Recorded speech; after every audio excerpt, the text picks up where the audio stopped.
how's it going? So here we're here in the conference room. Here's attorney Emmanuel Obi, again the author of Born to Fly.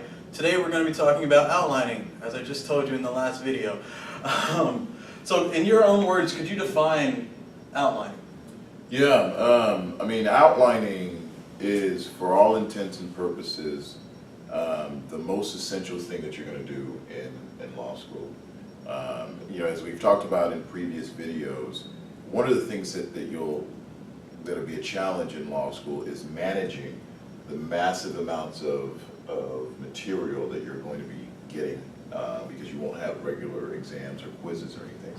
And so outlining, a lot of people think of outline as a final product, as a thing, but you really have to think of outline as a process. It is a continual process by which you're taking the material and breaking it up into its component parts and putting it in a format that will allow you to study it and review it in preparation for the exam. Right, one exam, that's a lot of information, you're right. It is. So could you reflect more on the process versus product concept? Yeah, no, I think that's a great question. You know, one of the things that you'll notice right off in law school, and I want you to be very, very aware of this, Mel, is you'll get in there and folks will just start talking about these legendary outlines. You know, there are some outlines that have been passed, you know, from generation of law student to generation of law student, and have just become legendary. And once people find or get their hands on that outline, they get a certain level of comfort. But that's where you get in trouble. Because an outline is, again, as I mentioned before, a process. Outlining is a process. And so you have to personalize it. You have to really take the material, you manipulate the material, break the material down, and create your own outline. And so by going through the process of outlining, then you create an outline that is tailored for you and an outline that you've actually created, and it's going to help you a lot more for the exam. Okay.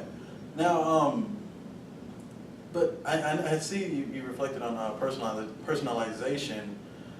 Now, if I'm doing all this work, trying to make it my own, how is that going to help me, you know, in the lawyering process, thinking like a lawyer type deal? Well, that's another good question because you know, by focusing, well, let me take a step back. Okay. A lot of people will get into law school and say, you know what, I just don't have the time. Why should I go through the process of recreating the wheel when I've got this 200-page outline that's tabbed and bound and it's perfect and is referred to as the Contracts Bible or the Property Bible or the Torts Bible or whatever the name is, right, the legendary outline on your campus, right? But here's the deal. Part of learning the material well enough to get yourself at the top of the class. Now again, if you're just wanting to catch the curve and be mediocre and just pass and get your degree and go off to do, you know, other things, that's fine. But if your goal is to make the A and to graduate at the top of your class, you're going to have to master that material better than anybody else in your class. And there's no way that you can do that, in my opinion, with creating, without creating your own outline. And that is going through the process of taking the material and building and constructing that's going to help you. And when we get in here in a minute, we'll talk a little bit more specifically about the process and about how you really go about it and why it's so important. All right, all right. Yeah, let's save that for let's save that for the board, because I know you have some visual material you want the audience to see. Definitely. So, could you get into the concept of digestion versus regurgitation? Yeah, that's right, and I'll repeat that just so people can hear it. We're talking about digestion versus regurgitation, and really what this speaks to is the fundamental shift, the fundamental parameter changes that you'll see in law school as compared to any other academic experience that you've had. In all other academic forms, to a large extent, and I'm not trying to, you know, belittle our undergrad education, but in the undergrad context, the dynamic was really one of you intake material and you regurgitate the material in the same form. Right. You're going to be asked questions that are very objective and questions that really just require you to memorize and then put it back on the paper. In law school, that's not going to be the format. You know, most of my law school exams were open book, right? And so that tells you right there that it's not just the basic information that you're going to be tested on. Your law school exam is not going to be, you know, what are the elements of a contract? What is an offer? You know, what is an acceptance? It's not going to be that. And so what it will require is a mastery of the material. That was something that I refer to as true digestion of the material. Okay. You know, when I was growing up, you know, people used to laugh at me because my father would always tell me to go and read my books and digest it too. And I never knew what he was talking about. I always thought he was just being, you know, overprotective dad. You know? But dad say. Yeah, exactly. But it really comes to play in this outlining process, because what you really want to do is you want to intake the material and you want to truly digest it and make it a part of your thought process. Okay. Yeah. So will this, I mean, obviously it's going to impact my grade, but like how does outlining get me to the top of the class? How does taking it all in and, you know, I did this outline myself, I really want that A, how do I secure that A? No, I think that's an excellent question. That's an excellent question, because the way that you've got to think of an outline is that it's just a tool. An outline is just a tool. It's not a panacea. It's not, you know, a lot of people will struggle and will procrastinate, okay, in law school, and they won't really start working on their outlines till after or close to Thanksgiving. Right, which at that point you're pretty much That's the last day. That's the last day of classes. Exactly. You're in a bad position if you're starting to really seriously work on your outlines, which means that they'll finish their outlines, like, you know, generally right before the exam, and you'll see them in the library and they'll have this huge sigh of relief. They're like, man, I finished my outline. I'm ready to take the exam tomorrow. Well, that person is probably going to make a B, if that. Let me tell you why. Because your outline is a tool.